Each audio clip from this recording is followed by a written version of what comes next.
అక్క చెప్పండి, మరి విద్యార్థులలో ఒక కొత్త ఉద్యమం అనేది మొదలైందా? కొత్తగా అంటే మరీ కొత్తగా మొదలైనట్టే. విద్యార్థి యువత వీళ్ళందరూ తీసుకున్న ఈ స్టెప్ ఏదైతే ఉందో ఇది చాలా న్యాయమైనటువంటిది. ఈ పోరాటం మరింత ముందుకు సాగాలని నేను కోరుకుంటున్నాను.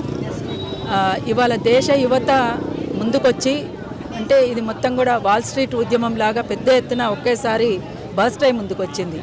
ఇది మరింత ముందుకు సాగాలని మనస్ఫూర్తిగా ఆకాంక్షిస్తున్నా నేను. ఎందుకంటే అవసరం కూడా ఇవ్వాల. ఈ ఎడ్యుకేషన్ని కాపాడుకోలేకపోతే, ఈ ఎన్విరాన్మెంట్ని కాపాడుకోలేకపోతే మన భవిష్యత్ అంతా కూడా అంధకారంలోకి నెట్టబడుతుంది. అందుకని రేపటి తరానికి ఒక మంచి దేశాన్ని అందించాలి అంటే వాస్తవంగా ఈ దేశం నాది, ఈ దేశ పౌరులమని మనం చెప్తున్నాం. అసలు సిసలైనటువంటి దేశభక్తులం మనము.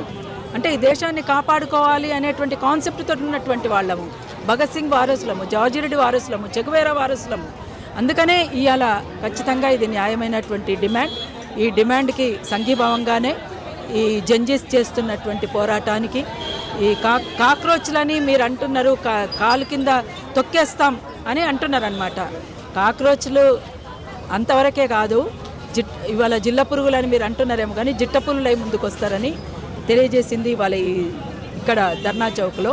అందుకని నిన్న జరిగినటువంటి, అంటే మొన్న ఢిల్లీలో జరిగినటువంటి చాలా చాలా అమానుషమైనటువంటి దాడి వాళ్ళు శాంతియుతంగా చేస్తుంటే హింసాత్మకంగా మార్చిన వైనం ఇవాళ కేంద్ర ప్రభుత్వానికి దక్కుతుంది. అందుకనే వాళ్ళు కోరుతున్నది ఏంది? ఇవాళ వాస్తవంగా భవిష్యత్తు వీళ్ళది, దేశం వీళ్ళది, ఒక్కరిది కాదు, మనందరిది దేశం. ఒకరితోటే అది ముగించబడదు.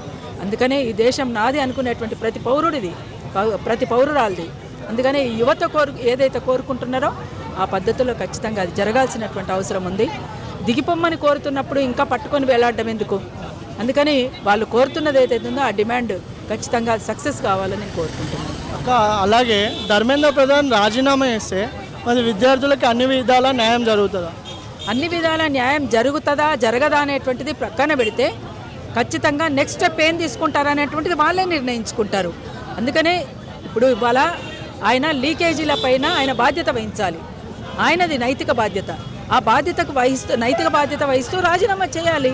ఎందుకు పట్టుకొని వేలాడాలి? అది కదా వీళ్ళు కోరుకుంటున్నటువంటిది. అందుకని నెక్స్ట్ స్టెప్ ఏముంటుంది అనేటువంటి వాళ్ళే నిర్ణయించుకుంటారు. Thank you.